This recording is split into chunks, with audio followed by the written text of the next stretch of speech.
लगातार किसानों का आंदोलन थमने का नाम नहीं ले रहा है और आज 7 नवंबर को याचिका दाखिल की गई थी जिससे कि किसानों का आंदोलन थोड़ा सा थम जाए। आज उस पर सुप्रीम कोर्ट ने सुनवाई की जो कि लंबित कर दी।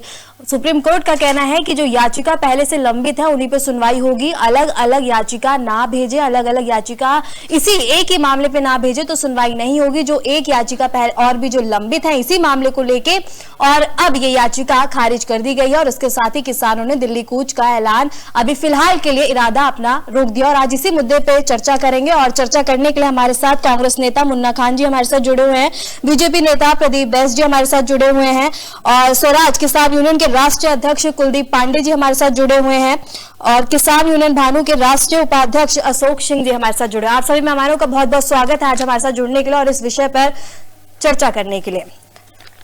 प्रदीप जी, सबसे पहले आपके पास आऊंगी कि हर बार वादा खिलाफी का आरोप बीजेपी पे क्यों? अभी आपने ही शुरुआत में बताया कि न्यायालय ने इसको जो है लंबित कर दिया है जी। तो क्या भाजपा और न्यायालय में अंतर नहीं है ना? जब मामला न्यायालय में चल रहा है जी। तो आप उस पर कैसी अपेक्षा रख सकते हैं जी। या तो आपको संविधान की जानकारी नहीं है जी। और या आप जो है केवल अव्यवस्था फैलाने के लिए करते हैं। जी। संसद का सत्र शुरू हो, कोई महत्वपूर्ण काम हो रहे हो तो पता लगे कि आपकी जो है ये आंदोलन शुरू हो जाते हैं। और एक ये बड़ा देखिए, हमारे देश में किसान एक सम्मानित व्यक्ति होता है, सबका सम्मान होता है, लेकिन क्या आप उनको भी किसान मानते हैं जो आड़तियों के पैसे लेकर के आते हैं? एक चड़ूनी जी थे, लोकतांत्रिक व्यवस्था में उन्होंने चुनाव लड़े थे, कितनी सीटें मिली? और कल में जो ये तथाकथित जबरदस्ती के किसान नेता पिटैत जो भी थे, क्या दशा रही इनकी, किस प्रकार से ये भागे, ये सब देखा जाना चाहिए। और न्यायालय पे भरोसा रखिए। न्यायालय ने जो बात कही है, जो ऑब्जर्वेशन दिए हैं, वो कोई ऐसे ही ऑब्जर्वेशन नहीं है, बड़े गंभीर ऑब्जर्वेशन है न्यायालय के, तो उन पे भरोसा रखा जाए। धनखड़ जी ही जवाब मांग रहे हैं। उन्होंने शिवराज सिंह चौहान से पूछा, इसके साथ उन्होंने ये भी कहा कि पहले के कृषि मंत्री ने वादे किए थे, अब तो धनखड़ जी ही जवाब मांग रहे हैं, उपराष्ट्रपति। तो उनका जवाब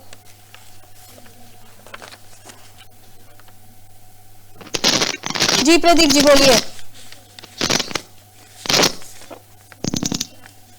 प्रदीप जी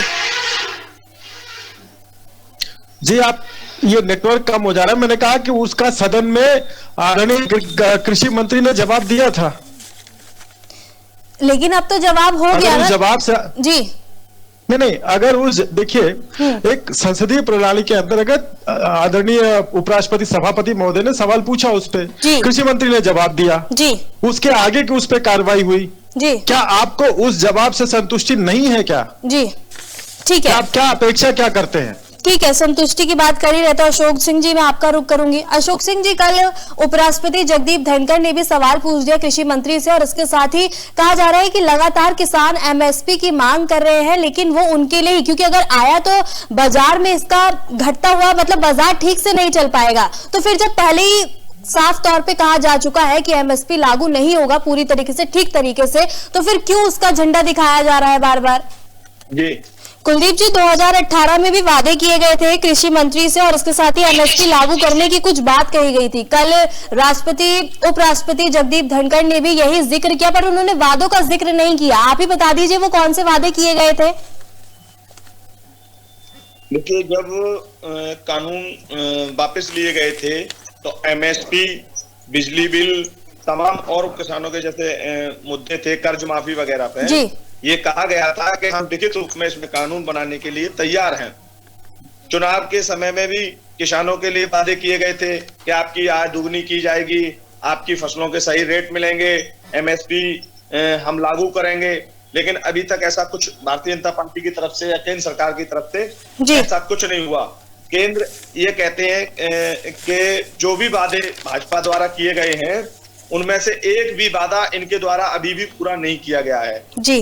दूसरी बात, ये कहते हैं कि किसान आंदोलन कर रहा है, किसान सड़कों पर उतर रहा है, तो वो तथाकथित नेता बताते हैं ये कि किसानों का मतलब तथाकथित किसान सम्मानी है।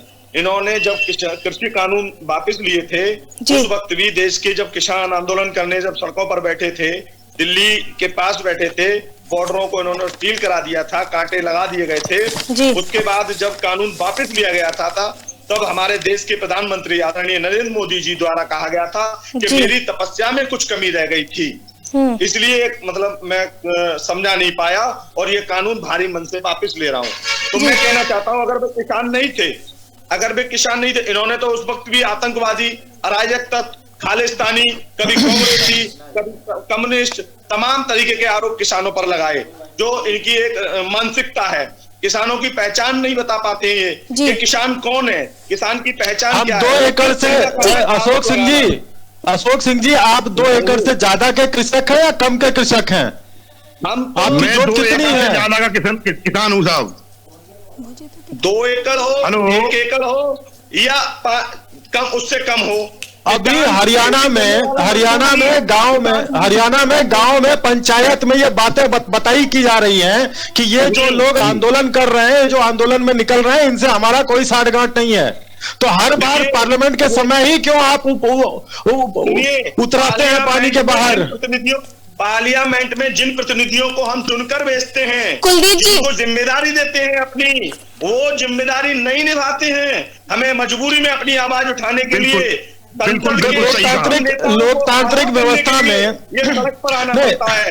हम लोकतांत्रिक व्यवस्था में आप सुनने को तैयार नहीं होते जी, तो फिर बहुत सारे किसान नेता आपसे अलग क्यों होते जाते हैं? कि कैसे पता लगेगा कि असली किसान नेता कौन है और कौन असली हितों का रक्षक है, कौन अपने स्वार्थों के लिए आ रहा है? इसका मापक कौन होगा? प्रदीप जी ठीक है, अपने बारे में बोलेंगे, उनको अपनी बात पूरी कर लीजिए, फिर आप बोलिए। कुलदीप जी बोलिए। हम ये कहना चाह रहे हैं कि इन्होंने कहा कि किसान नेता, एक बात इन्होंने कहा कि गुरनाम सिंह चढ़ूनी आते थे और वो चुनाव लड़े, उनको कुछ नहीं मिला लोकतंत्र में। मैं ये बात मानता हूं कि किसान नेता झूठ बोलना नहीं चाहता, नहीं जानता, किसान नेता लोगों को गुमराह करना नहीं जानता। उसकी एक ही भाषा होती है जो किसान की भाषा है, सत्य और सही, और वो होती है कड़वी भाषा। कड़वी भाषा लोग सुनना पसंद नहीं करते। लेकिन कुलदीप जी सुनिए, कुलदीप जी यही सरकार 2015 में सुप्रीम कोर्ट के भीतर कह चुकी है कि एमएसपी अगर इसी तरीके से लागू हुआ तो बाजार एकदम बदतर हो जाएंगे, बर्बाद हो जाएंगे। तो फिर क्यों उसी नाम की झंडी लेके घूम रहे हैं किसान, जब पहले से ही बोल दिया गया है? 2000 जब कानून वापिस लिए गए थे तब इन्होंने क्यों कहा था कि हम अधिनियम बनाएंगे? हम एमएसपी मांग रहे हैं। हम ये मांग रहे हैं कि एमएसपी आपने जो भी निर्धारित किए फसलों पर, उनको उससे नीचे नहीं बिकना चाहिए फसल को। उस अधिनियम को मांग रहे हैं, हम कोई बढ़ा चढ़ाकर नहीं मांग रहे।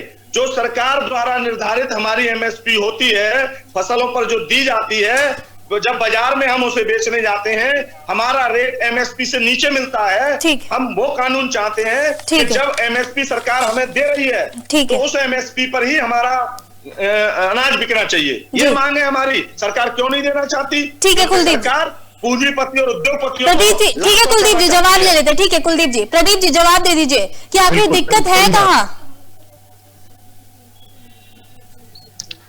एक बार आप प्रश्न फिर से दोहरा दीजिए, दो लोग साथ बोल रहे थे तो समझ नहीं आया कि क्या बोल रहे हैं। प्रदीप जी कुलदीप जी की बात का जवाब दे दीजिए। और एक मेरा छोटा सा सवाल कि लगातार किसान सड़क पे आ रहे हैं, अन्नदाताओं ने कहा जाता है, तो दिक्कत है कहाँ? अगर दिल्ली कुछ भी करना चाहते हैं तो जाने दीजिए ना। नहीं ठीक है, लेकिन ऐन संसद सत्र के पहले क्यों? इसके पहले कोई मुहूर्त नहीं मिलता क्या? जब तो ये लोकतांत्रिक व्यवस्था के अंग हैं, तो क्यों नहीं लोकतांत्रिक व्यवस्था से अपनी बात को रखने के लिए सदन में आ जाते हैं? अभी अशोक जी मैं भी किसान खानदान से आता हूं, मेरे बाप दादा भी किसान थे, तो मेरे शब्दों को किसानों के अगेंस्ट न लिया जाए, सबसे पहली बात। और दूसरा, देखिए हर व्यक्ति को स्थिति और व्यवस्था की कितनी जानकारी होती है।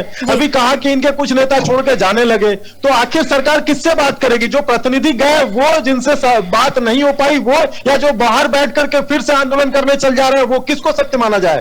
और दूसरा, देखिए इस लोकतांत्रिक व्यवस्था में 3 व्यवस्थाएं हैं, कार्यपालिका, न्यायपालिका, व्यवस्था। व्यवस्थापिका। जी। अगर न्यायपालिका में मामला लंबित है, न्यायपालिका कोई किसी के ऊपर नहीं है, सब एक दूसरे के पूरक है, एक दूसरे को सहयोग करते हैं। तो मामला अगर न्यायालय में विचाराधीन है तो कार्यपालिका और व्यवस्थापिका उसमें क्या उसको ओवरराइड करेगी? आप बताइए, कोई विवेकशील व्यक्ति इस पर जवाब दे सकता है क्या, जिसको भी थोड़ी भी संविधान की जानकारी हो? ठीक है, क्या ठीक है। न्यायालय का अपना अधिकार नहीं है इस देश में? ठीक है प्रदीप जी, ठीक है। अशोक जी की और ठीक है। अशोक जी आखिर दिक्कत है क्या? अशोक जी, सरकार के अधीन ही है साहब। अशोक जी आखिर दिक्कत है कहाँ? ओपन तरीके से कह रहे हैं, न्यायपालिका भी सरकार के अधीन ही चलती है।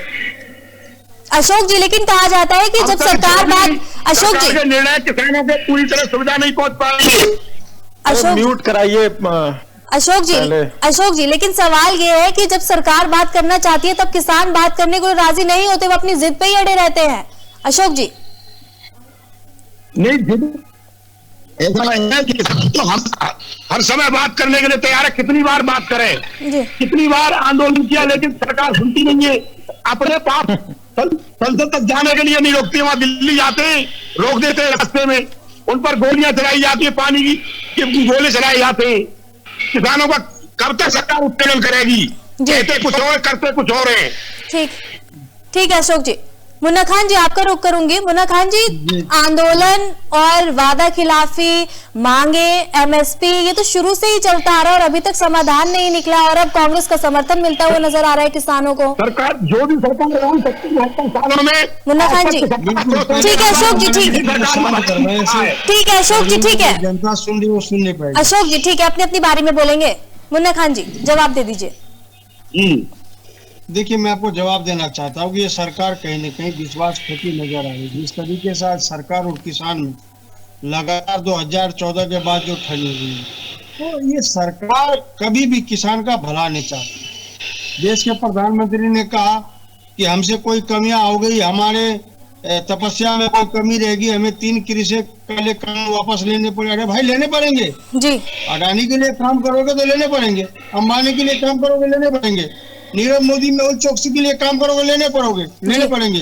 अगर आज अंबानी के दलाल बनोगे तो आपको सुनने भी पड़ेंगे जी। मैं ये पूछना चाहता हूँ, किसान का बिल और किसान से पूछा नहीं जा रहा, जवान का अग्निवीर लिया है, जवान को पूछा नहीं गया। तो इस तरीके से तानाशाही से सरकार नहीं चलेगी जी। दूसरी बात, किसान अपना हक मांग रहा है, आप उसका हक दीजिए। किसान नहीं कह रहा कि सरकार में हमें कोई पद दे, सरकार हमें कोई लाभ पहुंचाए, सरकार से कोई हमारी मंशा हो। लेकिन मुन्ना खान जी, हक मांगने का तरीका शायद गलत है। मुन्ना खान जी, लेकिन हक मानने का तरीका शायद गलत है, आम जनता को दिक्कत होती है। आपको नहीं लगता कि तरीका गलत है? तरीका मैं समझा दे रहा जी। हूँ, हक मानने का तरीका गलत है तो पाकिस्तान से आए हुए जैसे लोग हैं, जिस तरीके से बॉर्डर को सील किया जा रहा, बॉर्डर पे कील गाड़े जा रहे हैं, मैं ये पूछना चाहता हूँ, अपने ही देश के लोग हैं, पाकिस्तान के लोग हैं जी, उस पर लाठियां डंडे क्यों बरसाए जा रहे जी? अरे जंतर मंतर पर आकर के वो प्रदर्शन करना चाह रहे सरकार के खिलाफ। सरकार इतनी डरी हुई क्यों है जी? ये सरकार सहमी हुई क्यों है? दिल्ली किसी के बाप का है क्या? जी, प्रदर्शन करने की जगह है? नहीं तो आपके बाप की प्रदीप जी अपनी अपनी बारी में, प्रदीप जी नहीं, देखिए ऐसे समझ नहीं आएगा। प्रदीप जी अपनी अपनी बारी में बोलेंगे। प्रदीप जी अपनी अपनी बारी में, प्रदीप जी अपनी अपनी बारी में बोलेंगे, ऐसे समझ नहीं आएगा। आप भी बोलेंगे, वो भी बोलेंगे। ये किसका, ये तुम्हारा बात किया क्या? दोनों को म्यूट कर दीजिए। चलेगी लाठी, आतंकवादी आएंगे, चलेगी। दोनों को म्यूट। सुनिए प्रदीप जी, अपनी अपनी बारी में बोलेंगे। मेरी आप सबसे गुजारिश है, अपनी अपनी बारी में बोले, जनता सुन रही है। अगर आप बोल रहे हैं तो समझ में भी तो आना चाहिए कि क्या बोल रहे हैं। अपनी अपनी बारे में बोले। प्रदीप जी, उनकी बात खत्म होने चाहिए, फिर बोलिए आप, हल्ला नहीं। अपने किसानों को दोबारा घुसने दिया जाएगा नहीं। लाल किले पर चल करके जो लाल किले पर चढ़ेगा वो किसान नहीं माना जाएगा और उसको गोली नहीं है, उसको बाहर किया जाएगा। ये किस बात की बात कर? प्रदीप जी अपनी अपनी बारे में बोलेंगे, एक एक करके बोलिए ताकि जनता को भी समझ में आए। ऐसे नहीं समझ आएगा। किसान थे क्या? ऐसे नहीं समझ आएगा। चढ़ने वाले किसान थे क्या? लाल किले पर चढ़ने वाले तुम्हारे लोग थे। अभी आगे बताऊंगा किसके लोग थे। आतंकवादी कहीं के। ये कांग्रेसी आतंकी को चुप कर दिए, ये कांग्रेसी आतंकी को चुप कराइए।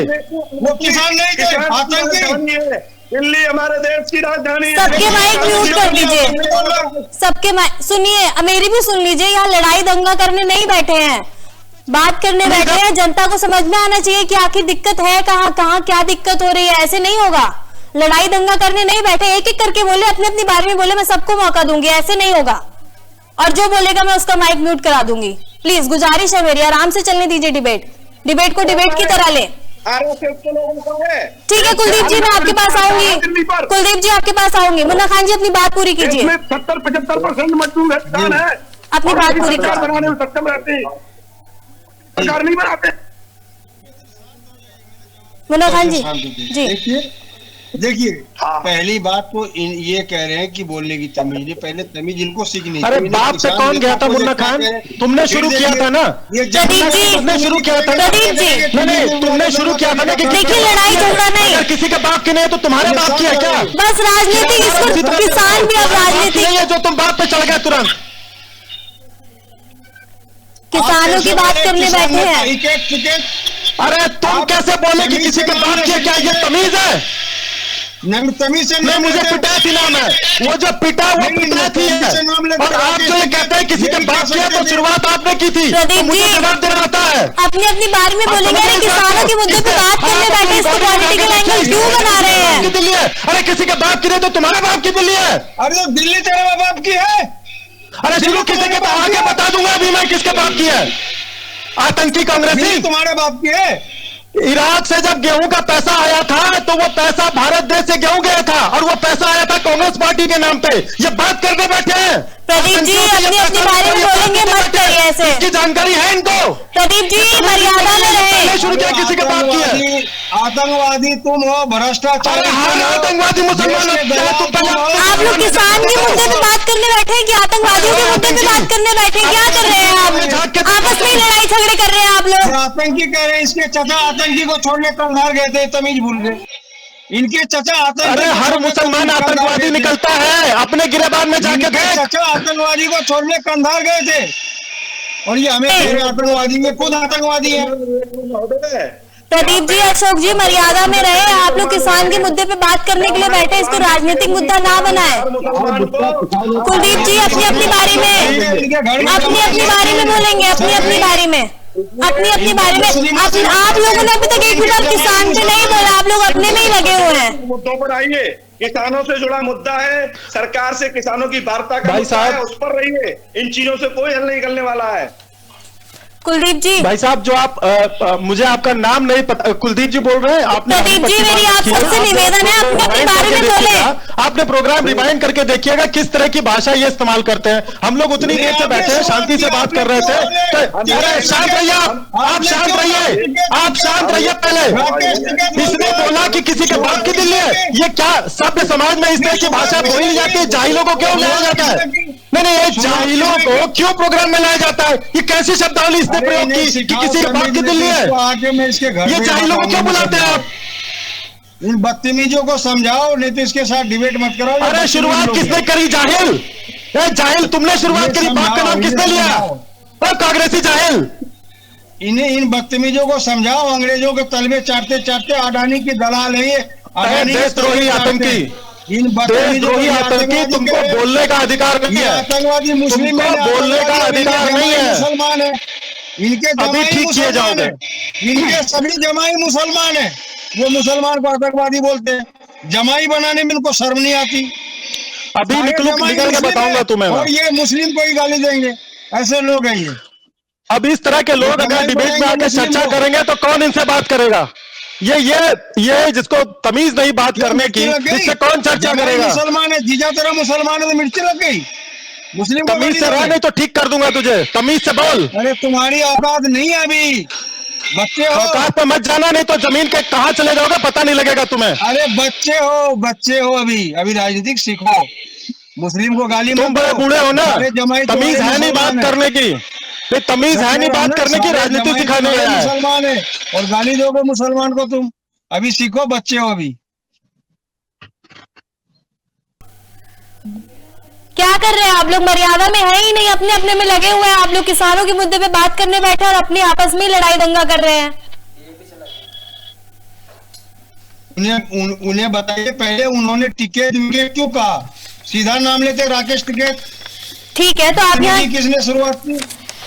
तो आप एंकर भी बैठा है, उसकी भी बात सुन लीजिए। आप लोग अपने में लगे हुए हैं, मुद्दा क्या है, लड़ाई क्या है? चलिए।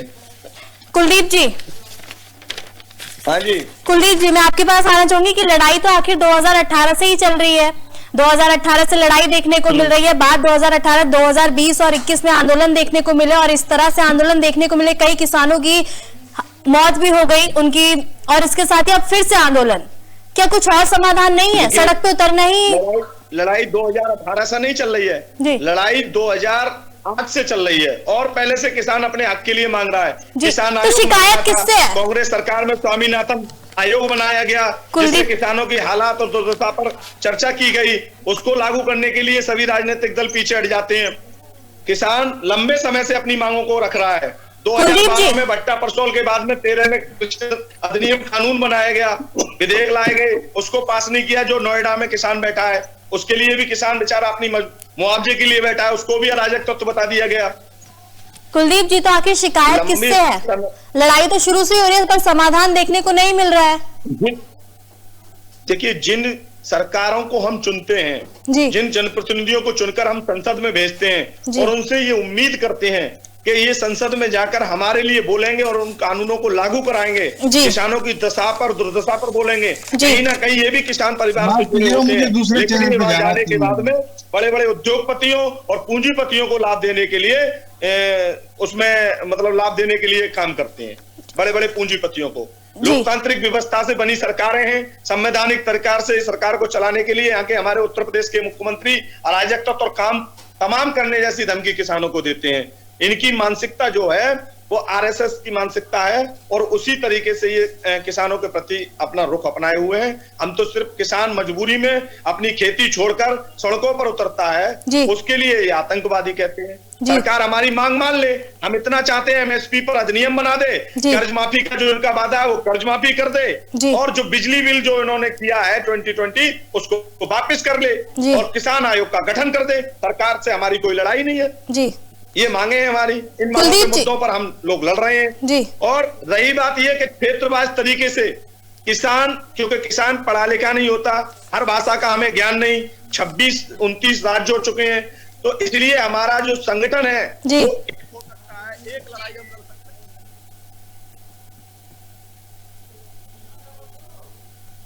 हैं। हम एक लड़ाई लड़ सकते हैं, लेकिन तमाम तरीके से किसान नेता अपने अपने क्षेत्रवाद मुद्दों के साथ अलग अलग संगठनों के माध्यम से राजनीतिक और वरिष्ठ राष्ट्रीय मुद्दों पर एक ही हमारा जनमत है, एक ही हमारा जनादेश है। हम सब लोग एक हैं, हम किसान हैं, किसान हित में लड़ने वाले लोग हैं, और किसानों की बात करने के लिए हम तैयार हैं हर तरीके से। भारतीय जनता पार्टी वार्ता के नाम पर हमें सिर्फ गुमराह करती है। अगर उनकी मंशा है, हमारे एक प्रतिनिधि मंडल को बुला लें कि आप आइए, 11 लोग आ जाइए, हम 11 लोग जाकर अपनी बात रख देंगे। हमारी 12 मांगों को पूरा करें, हमें उनसे कोई शिकायत नहीं है। उनको वोट हमने 19 में भी दिया, 14 में भी दिया और 24 में भी दे दिया, लेकिन उसके बाद भी वो गुमराह करते हैं। क्यों कुलदीप जी, लेकिन बात करने को तो सरकार तैयार है, बैठकें भी हो रही है। सरकार कहाँ तैयार है? और सुनिए, और इसके साथ ही आज याचिका भी खारिज कर दी गई। देखिए, हमारे सर्वोच्च न्यायालय के जो अभी DY चंद्रचूड़ जी जो सर्वोच्च न्यायालय से चीफ जस्टिस थे, जो रिटायर हुए हैं, उन्होंने स्पष्ट कहा था कि सीट पर पड़ता है कि हम पे सरकार का भी दबाव होता है और सोशल मीडिया के माध्यम से भी हम पर दबाव बनाया जाता है। ये बात उन्होंने स्पष्ट कहा है जब वो सीट से हट गए। तो आप समझ सकते हैं कहीं ना कहीं सरकार का नियंत्रण न्यायालयों पर भी है, जैसे अंग्रेजी हुकूमतों पर था। उससे पहले नियंत्रण नहीं होता था, लेकिन जब से ये भारतीय जनता पार्टी की सरकार लगातार बन रही है, तब से कहीं ना कहीं इनका नियंत्रण न्यायालयों पर भी हो चुका है किसी न किसी माध्यम के जरिए। जी, और प्रशासन और किसान संगठन की बैठकें भी हो रही है, तो उससे कोई निचोड़ देखने को नहीं मिल रहा है क्या? प्रशासन वार्ता होती है, प्रशासन सिर्फ गुमराह करता है। प्रशासन सही तरीके से हमारी बात को ऊपर तक पहुंचाने का काम नहीं करता, जबकि प्रशासन का काम ये होना चाहिए कि किसानों और सरकार के बीच की दूरी बनकर उनकी वार्ता डायरेक्ट कराए, उनसे बिठाल कर वार्ता कराए। प्रशासन हमें गुमराह करता है, हमें आश्वासन देता है, ऊपर जाकर जाने क्या रिपोर्ट देता है। इसलिए वो लोग हमें अराजकत्व और आतंकवादी समझने लगते हैं, हमारे काम करने की घोषणा बयान देने लगते हैं अपने एक्स और ट्विटर अकाउंट से। तो ऐसी चीजें जो है प्रशासन को हमारा माध्यम बनना चाहिए, हमारी बात को रखना चाहिए। जो हमारे चुने हुए जनप्रतिनिधि हमारी बात नहीं रख पा रहे हैं, तो लोकतंत्र में हमारी बात रखने का जो अधिकार है वो यही हमें संविधान में ये अधिकार दिया गया है 19A में 1 में 19(1) में कि हम अपनी लोकतांत्रिक व्यवस्था में अपनी जायज मांगों के लिए कहीं भी किसी भी समय किसी भी जगह शांतिप्रिय तरीके से बैठकर अपनी बातों को रख सकते हैं, हम धरना दे सकते हैं, प्रदर्शन कर सकते हैं किसी भी के खिलाफ। लेकिन ये सरकार लोकतंत्र और संविधान को खत्म करने पर जुटी हुई है। सरकार हर तरीके से संविधान को खत्म करने का काम कर रही है। ठीक है अशोक जी, ठीक है कुलदीप जी, ठीक है उसको तार पार कर रही है। ठीक है कुलदीप जी, ठीक है। अशोक जी, नोएडा और लखनऊ से लड़ाई है तो दिल्ली कूच क्यों हर बार? दिल्ली सेंटर है जी, दिल्ली सेंटर है। दिल्ली में अपनी आवाज पूरे भारत का किसान रख सकता है जी, लेकिन उनको जाने नहीं दिया जाता। आप भी देख रहे हो, पूरा भारत देख रहा है जी। क्योंकि सरकार खुद डरती है किसानों से जी, प्रशासन के द्वारा लाठी डंडे चला करके अशोक जी किसानों को डराना चाहती है सरकार। ठीक है लेकिन अशोक, किसान डरेगा नहीं। ठीक है अशोक जी, कल उपराष्ट्रपति जगदीप धनखड़ ने कृषि मंत्री शिवराज सिंह चौहान से जवाब मांगा कि आखिर बात हो क्यों नहीं रही है, दिक्कत कहाँ है। पहले कृषि मंत्री ने भी वादे किए थे। उन्होंने बिल्कुल सही कहा, धनखड़ जी ने सही कहा कि किसानों की आवाज बार बार उठती है, बार बार आंदोलन होते हैं, लेकिन उन्होंने वादों का जिक्र नहीं किया। सुनिए अशोक जी, लेकिन उन्होंने वादों का जिक्र नहीं किया, तो आप बता दीजिए वो कौन से वादे थे जिनका जिक्र धनखड़ जी करना चाह रहे थे? किसान आयोग का गठन होना चाहिए जी, एमएसपी लागू होनी चाहिए जी, बिजली का बिल माफ होना चाहिए जी। ये क्यों नहीं होता? सरकार बार बार वादे करती है। लेकिन एमएसपी को लेकर तो सरकार पहले ही कह चुकी है, सुप्रीम कोर्ट में पहले ही सरकार कह चुकी है कि अगर एमएसपी लागू होती है इसी तरीके से तो बाजार बदतर हो जाएंगे। तो फिर क्यों झंडी दिखाई दे रही है बार बार, जब पहले ही कह दिया, फिर क्यों दिक्कत है? वही तो कह रहा हूँ, सरकार किसानों की, मेरी आवाज थोड़ी कम आ रही है, सरकार जो है किसानों की आवाज को दबाती है जी, जाने नहीं देती, नजरबंद करते हैं घर में आकर के किसानों को। अपने हर किसान को कहने का अधिकार है, लेकिन अपने प्रशासन घर में आके उनको नजरबंद करता है। जी, दिल्ली तो छोड़ो, घर में भी नजरबंद कर देते हैं जी। आखिर जाए तो जाए कहाँ किसान? जी, ठीक है। किसानों की आवाज को कोई सुनने वाला नहीं है। मैं चैनल के माध्यम से कहूंगा, पूरी रही सरकार किसानों की तरफ से पूरी तरह से सोई हुई है। जी, हमारे भाई कुलदीप जी ने भी सही कहा कि जो भी राजनेता चुन करके जाते हैं वो संसद में बिल्कुल भी आवाज नहीं उठाते किसानों की। जी, ठीक है। कुलदीप जी, मैं आपसे एक सवाल पूछना चाहूंगी कि 2011 में प्रधानमंत्री नरेंद्र मोदी ने डॉक्टर मनमोहन सिंह को एक चिट्ठी लिखी थी जिसमें उन्होंने लिखा था कि एमएसपी जिस तरह से निर्धारित है इससे किसानों को लाभ नहीं हो रहा है और इसको किसी अलग तरीके से देना चाहिए किसानों को, लेकिन अब बार बार यही बॉल इधर से उधर जा रही है। देखिए, जब विपक्ष में नरेंद्र मोदी जी थे, जब ये उसके अध्यक्ष थे, गुजरात के मुख्यमंत्री थे, तब इन्होंने देश के प्रधानमंत्री को एक पत्र लिखकर कहा था कि किसानों को ये एमएसपी लागू होनी चाहिए और हम इसका समर्थन करते हैं जी। और आज भाई इस एमएसपी को लागू करना नहीं चाहते जी।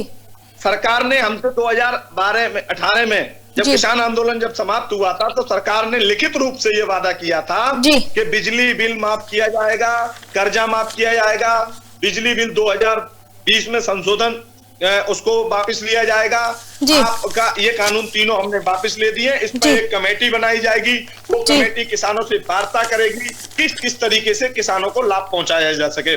लेकिन उसके बाद से आज तक सरकार ने न कोई कमेटी बनाई, न किसानों से वार्ता का कोई अवसर दिया। तो मैं ये कहना चाहता हूं कि सरकार की जो मंशा है वो साफ नहीं है। सरकार की जो मंशा है वो साफ नहीं है। सरकार गुप्त पीछे के दरवाजे से बड़े पूंजीपतियों को लाभ देने का काम कर रही है, उनको लाभ पहुंचाना चाहती है। धीमे धीमे सारे कृषि कानून तोड़ मरोड़ कर पेश किए जा रहे हैं। किसानों को सिर्फ और सिर्फ गुमराह किया जाता है। किसान जब अपने हक के लिए उच्च अधिकारियों को ज्ञापन देता है, अपने क्षेत्रीय सांसदों को ज्ञापन देता है, विधायकों को ज्ञापन देता है, कहता है कि हमारी ये वार्ता हुई थी, हम सरकार से वार्ता करना चाहते हैं। जब हमारी और हम अगर हमारा नहीं सुना जाएगा तो हम जंतर मंतर पर प्रदर्शन करें या दिल्ली जाएंगे, सरकार से अपनी बात रखने जाएंगे। तो हमें रोकने के लिए अराजक तत्व बता दिया जाता है, गुंडा बना दिया जाता है और बॉर्डरों को सील कर अराजकता सरकार द्वारा फैलाई जाती है और बदनाम किसानों को किया जाता है। ठीक है, अरे ठीक हम है, जाना चाहते हैं, हमें जाने दीजिए, रोड जाम नहीं होगा। हम आपको वादा करते हैं कि कहीं अहिंसा नहीं करेंगे, लेकिन अहिंसा फैलाने का काम सरकार के कर्मचारी करते हैं, अधिकारी करते हैं। अशोक जी, ठीक है कुलदीप जी, ठीक है कुलदीप जी, ठीक है, ठीक है कुलदीप जी, ठीक है। अशोक जी, अब आगे की रणनीति क्या है? इरादा यही है कि सड़क घेरे रखना है या रणनीति कुछ और देखने को मिलेगी? रणनीति यही है, आंदोलन की तैयारी चल रही है हमारी जी। फिर दोबारा से दिल्ली घेरी जाएगी जी, लेकिन इससे समाधान मिलेगा? आपको लगता है इससे समाधान होगा? दिल्ली घेरने की तैयारी है, दिल्ली में जाएंगे और अपनी आवाज उठाएंगे। लेकिन इससे तो लोक व्यवस्था प्रभावित होगी अशोक जी। अशोक जी, लोक व्यवस्था प्रभावित होगी काफी ज्यादा, तो लगता है कि समाधान मिलेगा? नहीं, समाधान नहीं मिलेगा, प्रयास तो करेंगे जी। और अब के लड़ाई आर पार की होगी जी, क्योंकि सरकार की मनमानी नहीं चलने देंगे हम। ठीक है अशोक जी, लेकिन सरकार का ये कहना है अशोक जी, लेकिन सरकार का ये कहना है कि किसान उन पे दबाव बनाते हैं। किसान क्या दबाव बनाएगा? बेचारा है किसान जी, किसान तो बेचारा है जी। एक दाना उगा करके मंडी में ले जाता है और बाजार भाव उसका व्यापारी लगाता है, आड़ती लगाता है जी। किसान बेचारा देखता रहता है जी, ठीक है आज की कुलदीप, कंडीशन में बता रहा हूँ कि जिस पर 40 से 50 बीघा जमीन भी है वो भी अपने बच्चों को अच्छे स्कूल में शिक्षा नहीं दे सकता है। ठीक, एक 4th क्लास का कर्मचारी अच्छे से अच्छे स्कूल में बच्चों को अपनी शिक्षा देता है। ठीक, किसानों की तो वो कंडीशन है कि कुछ कहा नहीं जा सकता, वो सब देख रहे हैं किसानों की क्या कंडीशन है। ठीक है अशोक जी। कुलदीप जी, 8 महीने पहले भी यही दृश्य, ठीक है अशोक जी, अशोक जी, ठीक है अशोक जी, लदा रहता है किसान। ठीक है अशोक जी, ठीक है। कुलदीप जी, 8 महीने पहले भी यही दृश्य देखने को मिला था, काफी हद तक आंदोलन देखने को मिला, झड़पें देखने को मिली प्रशासन के साथ, स्थिति काफी तनावपूर्ण हो गई थी, लेकिन उसके बाद बैठक हुई थी, तो उस बैठक में क्या निचोड़ निकला था? देखिए, सबसे पहली बात बताना चाहता हूँ, 9 महीने से किसान 13 फरवरी से किसान सिंघू बॉर्डर पर है और 26 नवंबर से जिल्लेवाल जी आमरण अनशन पर है अंतिम सांस तक, और जगदीश सिंह ढिल्लों, लेकिन सरकार का कोई भी नुमाइंदा या प्रशासनिक अधिकारी उनकी सुध लेने नहीं गया कि भूख हड़ताल किसान किस तरीके से अपनी बात रखे। हमको वहां रोक दिया गया, हम वहां बैठे हैं, हम सरकार से चाहते हैं, उन्होंने कहा कि आप आइए दिल्ली, पैदल आइए, आप हथियार लेके आते हैं, मॉडिफाइड ट्रैक्टरों में हथियार, हम हर तरीके से नियत्ते दिल्ली जा रहे हैं, तब भी हम पे लाठी चार्ज की जा रही है, हम पे आंसू गैस के गोले छोड़े जा रहे हैं, रबड़ बुलेट के गोले छोड़े जा रहे हैं। किसान तो मजबूरी में वहां बैठा है, किसान बैठने के लिए मजबूर है। किसान को मजबूर कौन कर रहा है? सरकार की और प्रशासन की गलत नीतियां, जो हमें गुमराह करके गुमराह किया जाता है, हमें बहला लिया जाता है, हमें फुसला लिया जाता है, हमसे झूठ बोला जाता है। हम बोले वाले किसान सिर्फ एक राज नहीं जानते हैं, हम अन्न उगाना जानते हैं, अपने अधिकार के लिए सड़क पर बैठना है। ठीक है हमें सड़क पर बैठना। ठीक है कुलदीप जी, ठीक है, ठीक है कुलदीप जी। स्वराज किसान यूनियन के राष्ट्रीय अध्यक्ष कुलदीप पांडे जी, आप हमारे साथ जुड़े, आपका बहुत बहुत शुक्रिया। और किसान यूनियन भानु के राष्ट्रीय उपाध्यक्ष अशोक सिंह जी, आप हमारे साथ जुड़े, आप दोनों मेहमानों का बहुत बहुत शुक्रिया। और फिलहाल के लिए इस मुद्दे में इतना ही, और ऐसे ही देश दुनिया की तमाम अनेक मुद्दों को जानने के लिए बने रहे हमारे साथ।